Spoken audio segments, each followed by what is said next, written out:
Hello students, स्वागत है आपका आपके अपने यूट्यूब चैनल साइंस एग्जाम हम में। देखो बच्चों, हम एमसीक्यू से क्वेश्चंस की सीरीज लेके आए हैं आपके लिए, जिसमें हम केमिस्ट्री में जितने भी एमसीक्यूज क्वेश्चन है वो कंप्लीट कर चुके हैं। और इससे पिछले वाले वीडियो में हमने जो नियंत्रण और समन्वय है उससे रिलेटेड कुछ एमसीक्यूज क्वेश्चन कंप्लीट किए थे। आज हम इस चैप्टर के बचे हुए अन्य जो महत्वपूर्ण एमसीक्यूज है उनका अध्ययन करेंगे। तो आप सबसे पहले वीडियो को लाइक करें और अपने फ्रेंड्स के पास इसे शेयर कर दें ताकि सभी जल्दी से जल्दी आकर हमसे जुड़ सकें। तो इस चैप्टर में जो पिछले वाले पार्ट में अपने कुछ एमसीक्यूज क्वेश्चन करवाए हैं, आई होप आपने उन्हें बहुत अच्छे से पढ़ा होगा और याद किया होगा और आपको बहुत अच्छे से समझ में भी आया होगा। अगर जिन स्टूडेंटों ने अभी तक वो वीडियो नहीं देखा है तो आप हमारी प्लेलिस्ट से जाकर बेटा इन सारे एमसीक्यूज वाले वीडियो देख लें। ये आपके बोर्ड में आपका जो मिशन 100 का सपना है उसे साकार करने में मदद करेंगे। आपके घर वालों ने, आपके पेरेंट्स ने, आपने जो सपना देखा है अगर उसे पूरा करना है तो बेटा बचे हुए जो 1.5-2 महीने हैं उसमें अपने आप को आपको झोंकना पड़ेगा। अगर आप इस आग में तप गए तो ये मान लेना आप निखर जाओगे, आपके सपने साकार हो जाओगे। अगर आपने थोड़ी सी लापरवाही बरत ली ना तो फिर आपका ये जो सपना है बेटा सपना बनकर रह जाएगा, फिर आपके पास कोई समय नहीं रहेगा। एक बार समय निकलने के पश्चात हमारे पास कुछ भी नहीं बचने वाला। इसलिए समय रहते आप अपनी पढ़ाई को निरंतरता के साथ करते रहे ताकि आप अपने सपनों को उड़ान दे सके, अपने भावी भविष्य की जो नींव है उसे मजबूती से भर सके। तो इसी के साथ हम आज के इस जो एमसीक्यू सीरीज का नेक्स्ट पार्ट है अपने सेकंड चैप्टर का बायोलॉजी का, उसे स्टार्ट करते हैं। तो आप सभी बने रहे वीडियो में लास्ट तक और प्रत्येक एमसीक्यूज का जो आंसर है ना आप देने की कोशिश करें और पूर्व तैयारी के साथ भी आए। अगर कोई प्रॉब्लम आती है तो आप हमें कमेंट में बता दें कि इस क्वेश्चन में आपको ये प्रॉब्लम्स आ रही है जिसे हम दूर कर सके। तो शुरू करते हैं आज के सेशन को। नेक्स्ट बाकी के जो बचे हुए क्वेश्चन है वहां से। तो आज के सेशन का अपना सबसे पहला क्वेश्चन है, तंत्रिका कोशिका से निकलने वाली छोटी छोटी धागे नुमा जो संरचनाएं होती है या जो शाखाएं होती है उन्हें क्या कहा जाता है? तंत्रिका कोशिका, तंत्रिका तंत्र की संरचनात्मक एवं क्रियात्मक इकाई। यहाँ से जो छोटी छोटी शाखाएं निकलती है, धागे नुमा तंतु निकलते हैं, इन तंतुओं को क्या कहा जाता है? आपके लिए ऑप्शन ए है डेंड्राइट, ऑप्शन बी है सिनेप्स, ऑप्शन सी है रेनवियर और ऑप्शन डी है एक्सोन। तंत्रिका कोशिका से निकलने वाली छोटी छोटी शाखाएं। आपने अगर तंत्रिका कोशिका का डायग्राम देखा होगा तो इस प्रकार का डायग्राम होता है। ये बोर्ड परीक्षा 2025 की दृष्टि से वेरी मोस्ट इंपोर्टेंट भी है बेटा, इसलिए आपको इस डायग्राम को भी देखते हुए चलना है।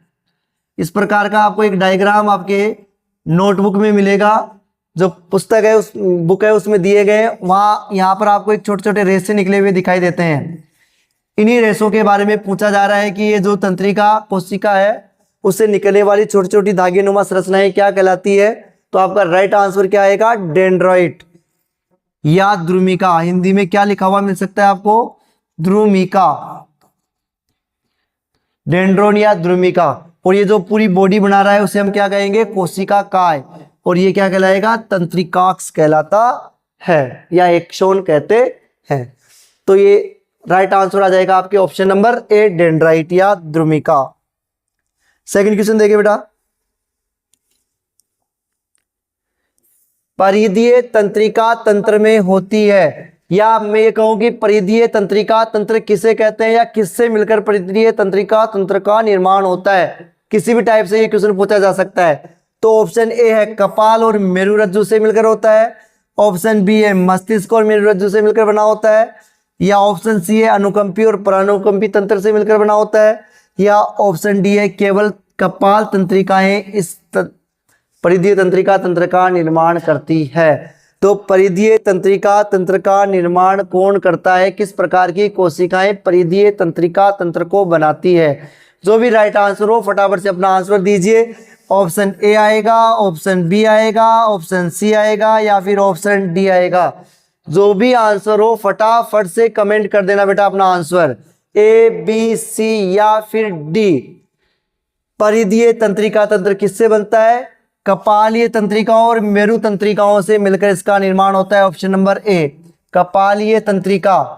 कपाली तंत्रिका कौन सी? मस्तिष्क से निकलने वाली कपाल तंत्रिका कोशिकाएं, मेरुरज्जु से निकलने वाली मेरु तंत्रिकाएं मिलकर परिधीय तंत्रिका तंत्र को बनाती है। मस्तिष्क और मेरुरज्जु मिलकर किसको बनाते हैं? केंद्रीय तंत्रिका तंत्र का निर्माण करते हैं। किसका? केंद्रीय तंत्रिका तंत्र का निर्माण करते हैं। ठीक है, देखिए नेक्स्ट क्वेश्चन। कौन सा हार्मोन मादा लैंगिक अंगों का विकास एवं मासिक चक्र का नियंत्रण करता है? ऑप्शन ए है एड्रिनलिन, ऑप्शन बी है एस्ट्रोजन, ऑप्शन सी है इंसुलिन, ऑप्शन डी है टेस्टोस्टेरोन। कौन सा हार्मोन मादा लैंगिक अंगों के विकास एवं मासिक चक्र के नियंत्रण में सहायक होता है? ऑप्शन ए, बी, सी या फिर D.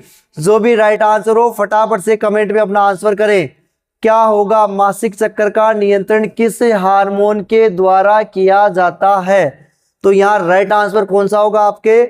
Option number B, estrogen. Estrogen hormone इन्हीं सभी लक्षणों के नियंत्रण का कार्य करता है। ठीक है, मादा लैंगिक हार्मोन भी कहते हैं इसको। तो option number B, estrogen. Next देखिए, प्रोटीन, वसा एवं कार्बोहाइड्रेट के उपापचय का शरीर में नियंत्रण करता है। हमारे शरीर में जो प्रोटीन है, वसा है, कार्बोहाइड्रेट है, इसके उपापचय का नियंत्रण किस हार्मोन के द्वारा होता है? Option A adrenaline, option B estrogen, option C thyroxine और ऑप्शन डी है इंसुलिन। किस हार्मोन के द्वारा इन सभी उपापचयी क्रियाओं का नियंत्रण होता है? जो भी आंसर हो फटाफट से कमेंट कीजिए। Option A, option B, option C या फिर ऑप्शन डी। क्या होगा राइट आंसर? तो यहाँ आपका राइट आंसर होगा थायरोक्सिन हार्मोन। थायरोक्सिन हार्मोन का प्रमुख कार्य यही है, प्रोटीन, वसा और कार्बोहाइड्रेट के उपापचय की क्रियाओं का नियंत्रण करना। ठीक है,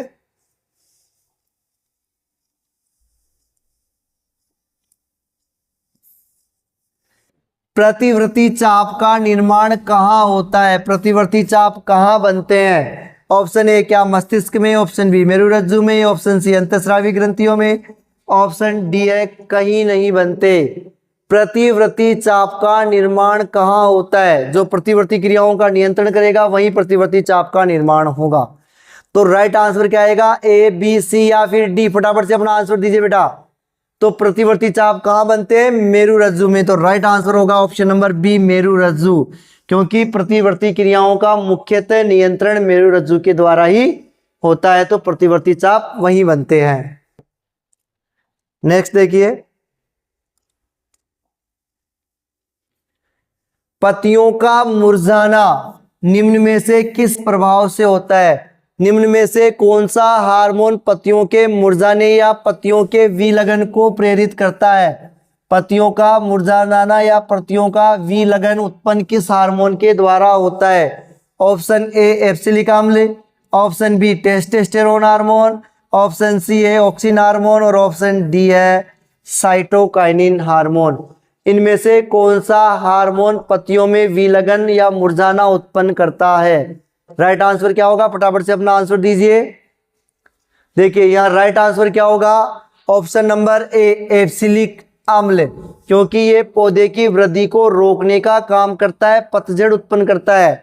जबकि जो ऑक्सिन हार्मोन है वृद्धि को प्रेरित करता है, साइटोकाइनिन भी वृद्धि को प्रेरित करता है। तो वृद्धि हार्मोन की कैटेगरी में आते हैं और ये मानव हार्मोन है। ठीक है, पादप हार्मोनों में नहीं होता है।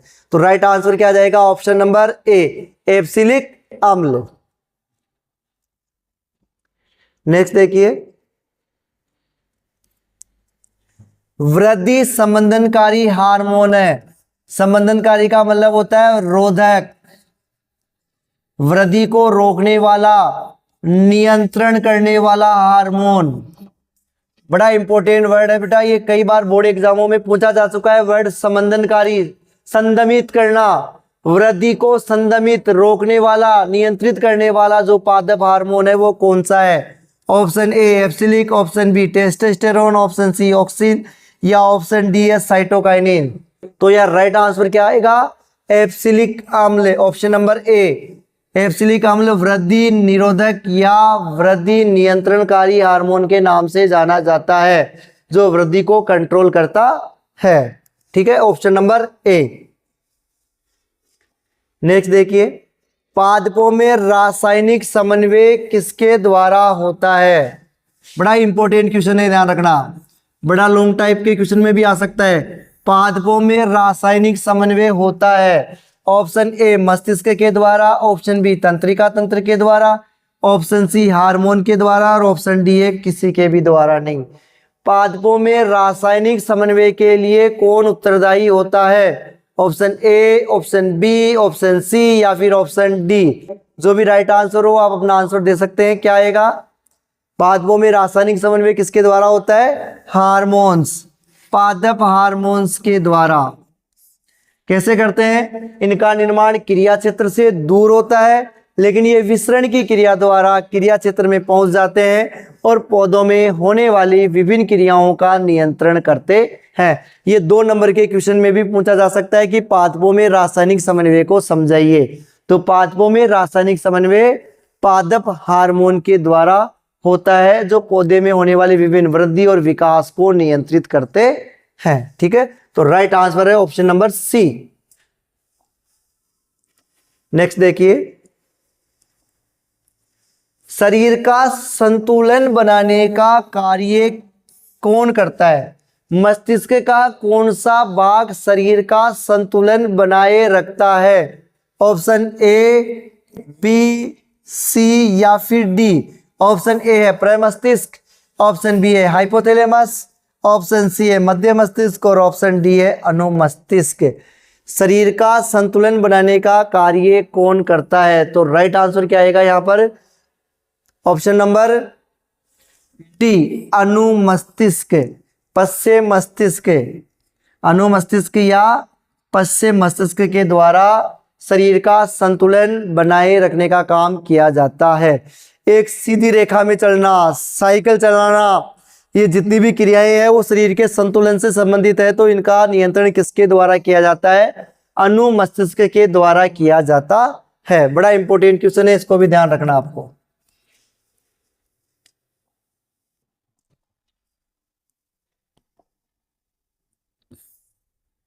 देखो, छुई मुई की पत्तियां छूने से सिकुड़ जाती है। जब आप छुई मुई के पौधे को छुओगे, उनकी पत्तियों को छुओगे, तो आसपास की सारी पत्तियां सिकुड़ जाती है, सिमट जाती है। क्या कारण है? छुई मुई की पत्तियों को छूने पर सिकुड़ जाना किसके कारण से होती है? ऑप्शन ए है पत्ती के उत्तक की क्षति हो जाती है। क्या छूने से पत्तियों में जो उत्तक है वो नष्ट हो जाते हैं? या फिर ऑप्शन बी है पौधे में स्नायु तंत्र होता है। ऑप्शन सी है पत्तियों बहुत कोमल होती है, जो हाथ लगाते ही सिमट जाती है। या ऑप्शन डी है पर्णाधार पर स्फीति दाब बदलता है। तो आपका राइट आंसर क्या हो जाएगा? ऑप्शन नंबर डी, पर्णाधार। जो जहां से पत्तियां लगी हुई होती है वहां स्फीति दाब, जल में अंतर, जल की मात्रा में अंतर करती है, और स्फीति दाब में जैसे ही अंतर आता है पादप की पत्तियां सिमट जाती है, सिकुड़ जाती है। तो छुई मुई के पादप की जो पत्तियां हैं वो छूने पर सिकुड़ जाती है पर्णाधार या स्फीति दाब में परिवर्तन के कारण। और ये किस प्रकार की गति का उदाहरण है? स्पर्शानुकुंचन, स्पर्शानुकुंचन, स्पर्शानुकुंचन गति का उदाहरण है। ठीक है, आगे देखिए,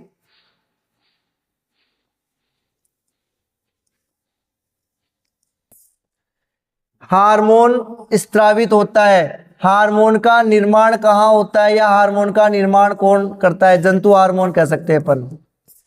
जंतु हार्मोन का निर्माण किसके द्वारा होता है? ऑप्शन ए है अंतःस्रावी ग्रंथियां, ऑप्शन बी है बहिस्रावी ग्रंथियां, ऑप्शन सी है नलिका ग्रंथियां और ऑप्शन डी है इनमें से कोई नहीं। हार्मोन्स का निर्माण या स्त्रावण किसके द्वारा किया जाता है? ऑप्शन ए, बी, सी या फिर डी। राइट आंसर क्या आएगा आपके? ऑप्शन नंबर ए, अंतःस्रावी ग्रंथियों के द्वारा जंतु हार्मोन्स का निर्माण या स्त्रवण किया जाता है। तो ऑप्शन नंबर ए। नेक्स्ट देखिए, निम्नलिखित में से कौन सी एक अंतःस्रावी और बहिस्रावी दोनों प्रकार की ग्रंथि है? ऐसी ग्रंथि जो अंतःस्रावी के रूप में हार्मोन का स्रावण करे और बहिस्रावी के रूप में एंजाइम का स्रावण करती है। अंतःस्रावी के रूप में तो क्या निर्माण करती है? हार्मोन, और बहिस्रावी के रूप में एंजाइम। तो ऐसी ग्रंथि कौन सी है जो दोनों ही प्रकार के काम करती है? ऑप्शन ए अग्नाशय, option B thyroid, option C parathyroid और ऑप्शन डी है प्यूटिटरी ग्रंथि। तो इनमें से कौन सी ग्रंथि दोनों ही प्रकार की, या अपन उदाहरण कहें मिश्रित ग्रंथि, इस प्रकार की ग्रंथि को क्या कहते हैं हम? मिश्रित ग्रंथि के नाम से भी जाना जाता है। तो मिश्रित ग्रंथि कौन सी है? राइट आंसर क्या आएगा आपके? ऑप्शन नंबर ए अग्नाशय ग्रंथि को मिश्रित ग्रंथि कहते हैं, क्योंकि ये हार्मोन तो कौन सा? इंसुलिन। हार्मोन तो कौन सा? इंसुलिन। और एंजाइम कौन से है? जैसे ट्रिप्सिन हो गया, एमाइलेज हो गया, लाइपेज हो गया, आदि एंजाइम से भी स्रावित करती है जो भोजन का पाचन करते हैं। इसलिए इसे क्या कहते हैं हम? अंतःस्रावी और बहिस्रावी दोनों प्रकार की ग्रंथि या मिश्रित ग्रंथि के नाम से जाना जाता है। ठीक है, नेक्स्ट देखिए, कौन सी अंतःस्रावी ग्रंथि वृक्क के दोनों ओर ऊपर स्थित होती है? वृक्क के ऊपर पाई जाने वाली अंतःस्रावी ग्रंथि कौन सी है? ऑप्शन ए है गोनेड्स, ऑप्शन बी है pituitary, option C अग्नाशय, option D है एड्रिनल ग्रंथि। तो वृक्क के ऊपरी भाग पर पाई जाने वाली ग्रंथि का नाम क्या है? ऑप्शन ए, बी, सी या फिर डी। जो भी राइट आंसर हो फटाफट से अपना आंसर दीजिए। कौन सी ग्रंथि वृक्क के ऊपर पाई जाती है? अधिवृक्क या एड्रिनल ग्रंथि। इसे हम क्या कहते हैं? अधिवृक्क। वृक्क के ऊपर पाए जाने के कारण ही इसका नाम क्या है? अधिवृक्क ग्रंथि कहते हैं या एड्रिनल ग्रंथि कहा जाता है।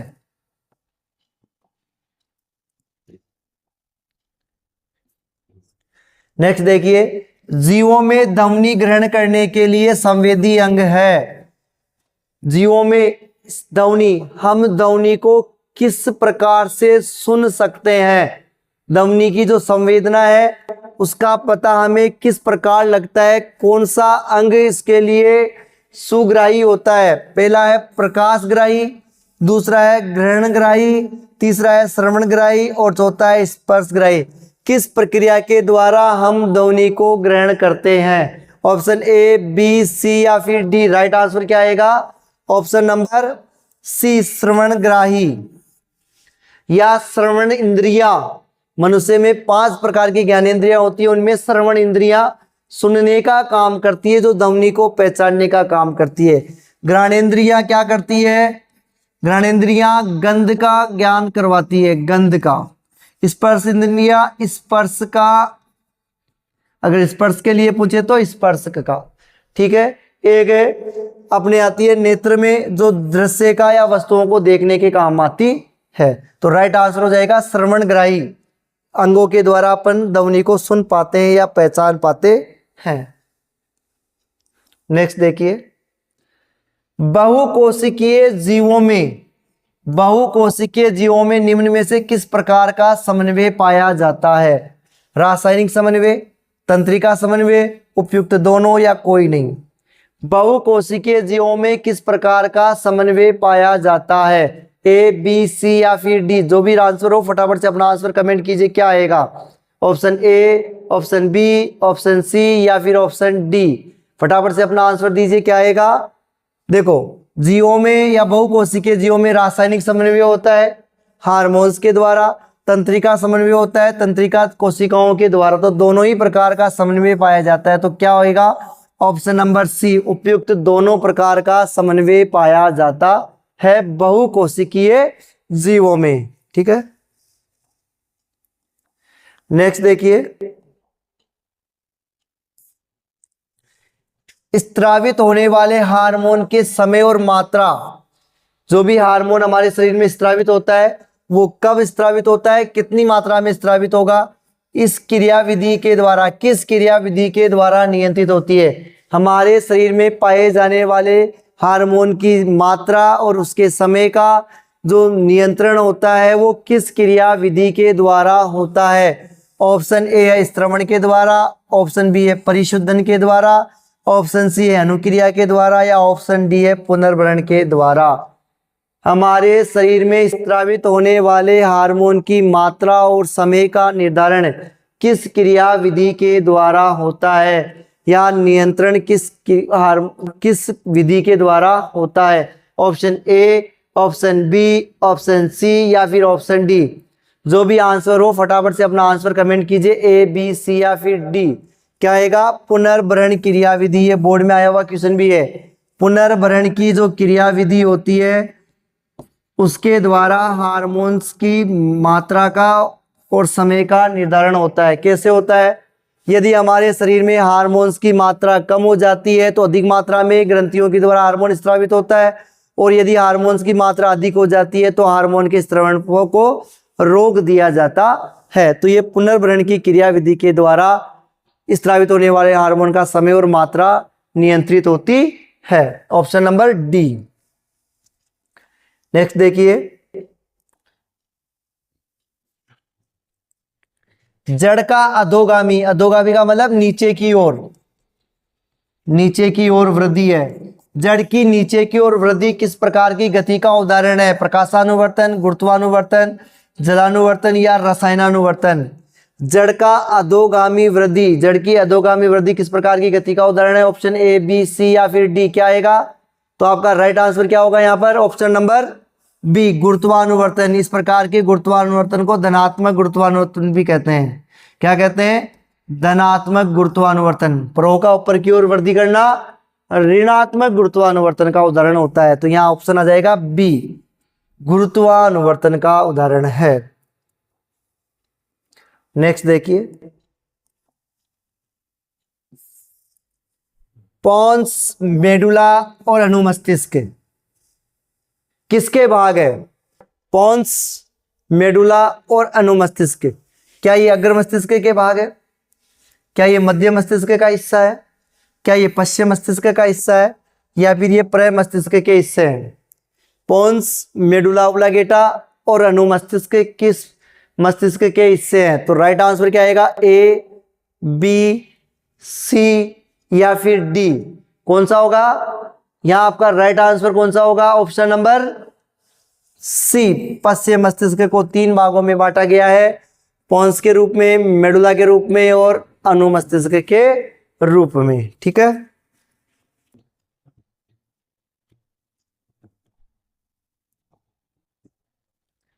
निम्नलिखित में से अनैच्छिक क्रिया है।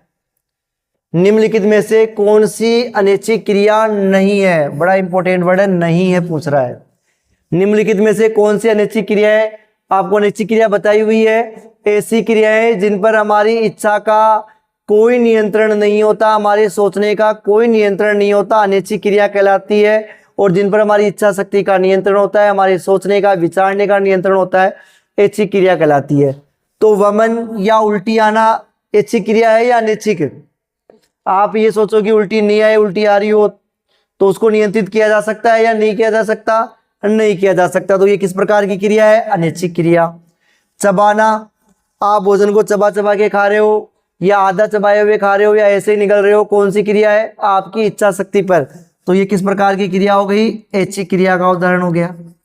लार आना, किसी मिठाई को देखना, स्वादिष्ट व्यंजन को देखते ही, भोजन को देखते ही आपके मुख में लार आ जाती है, तो लार आने पर किसी प्रकार का नियंत्रण नहीं होता आपकी इच्छा शक्ति का, तो ये अनैच्छिक क्रिया है। इसी प्रकार से हृदय धड़कना, जो आपका हृदय पंप कर रहा है, आपके हृदय का धड़कना आपकी इच्छा शक्ति द्वारा कंट्रोल या नियंत्रित नहीं होता, ये भी अनैच्छिक क्रिया है। तो ये भी अनैच्छिक, ये भी अनैच्छिक और ये भी अनैच्छिक।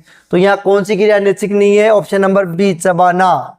चबाना किसी भी प्रकार की अनैच्छिक क्रिया का उदाहरण नहीं है, ये एक प्रकार की ऐच्छिक क्रिया है जो हमारी इच्छा शक्ति पर नियंत्रित रहती है। ठीक है, देखिए आगे,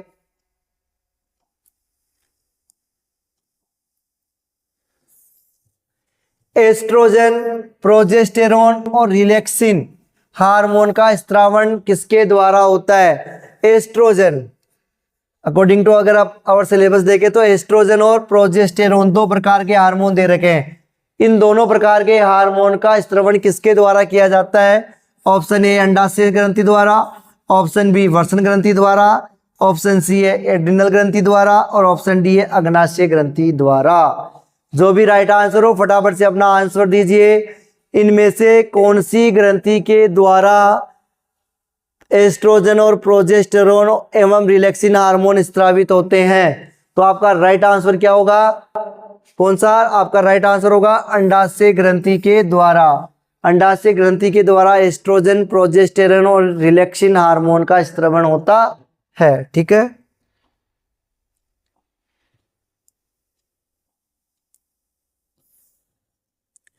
रुधिर दाब तथा हृदय स्पंदन किस हार्मोन के द्वारा बढ़ता है? हमारे शरीर में रुधिर दाब को, हृदय स्पंदन को, श्वसन दर को बढ़ाने का कार्य किस हार्मोन के द्वारा किया जाता है? अगर ग्रंथ किस हार्मोन के द्वारा या किस हार्मोन के स्रावित होने के कारण ये सारी क्रियाएं बढ़ जाती है? ऑप्शन ए है प्रोजेस्टेरोन के द्वारा, ऑप्शन बी है एस्टिडी ऑयल के द्वारा, ऑप्शन सी है एड्रिनलिन हार्मोन और ऑप्शन डी है रिलैक्सिन हार्मोन।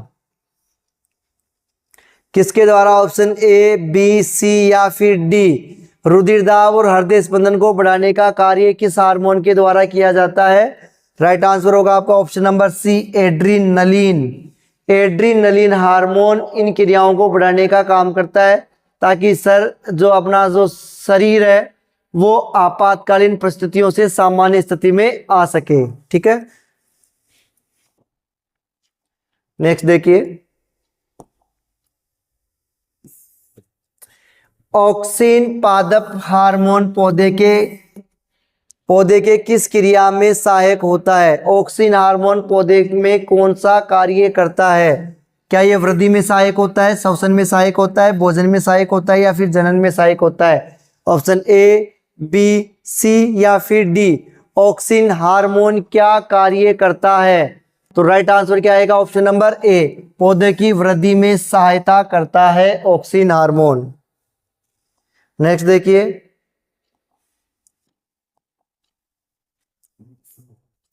मानव शरीर का मुख्य समन्वय केंद्र कौन सा है? मानव में जो मुख्य समन्वय तंत्र होता है, समन्वय केंद्र है, वो कौन सा होता है?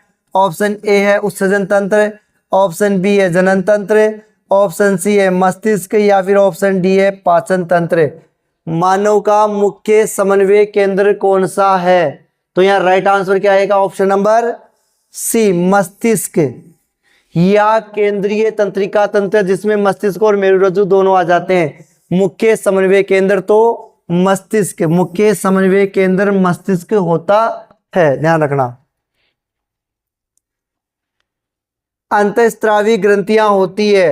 अंतःस्रावी ग्रंथियां किस प्रकार की ग्रंथियों का उदाहरण है? या अंतःस्रावी ग्रंथियां किसे कहते हैं? ऑप्शन ए नलिका विहीन, या ऑप्शन बी नलिका युक्त होती है, या ऑप्शन सी दोनों होती है, ऑप्शन डी इनमें से कोई नहीं। अंतःस्रावी ग्रंथियां किस प्रकार की होती है? ऑप्शन ए, बी, सी या फिर डी। जो भी राइट आंसर है फटाफट से अपना आंसर कमेंट करें। क्या आएगा? Option A, option B, option C या फिर ऑप्शन डी। तो राइट आंसर क्या होगा यहाँ पर? ऑप्शन नंबर ए, नलिका विहीन। ये नलिका विहीन ग्रंथियां होती है। अंतःस्रावी ग्रंथियां नलिका विहीन ग्रंथियां होती है जो अपने स्राव सीधे ही रुधिर में स्रावित कर देती है और रुधिर के द्वारा ये विभिन्न लक्ष्य स्थलों तक पहुंच जाता है। आगे देखिए, जीवों में गंध ग्रहण करने के लिए कौन सा संवेदी अंग है? जीवों में गंध का ज्ञान कौन सा संवेदी अंग लगाता है? प्रकाश ग्राही, ग्रहण ग्राही, श्रवण ग्राही या स्पर्श ग्राही? गंध का ज्ञान कौन करवाता है? नासिका के द्वारा होता है, जिसे अपन क्या कहते हैं? ग्रहणेंद्रियां। तो ग्रहण ग्राही अंग के द्वारा गंध का ज्ञान होता है, ऑप्शन नंबर बी, या ग्रहणेंद्रियां भी इसको अपन कह सकते हैं। ठीक है,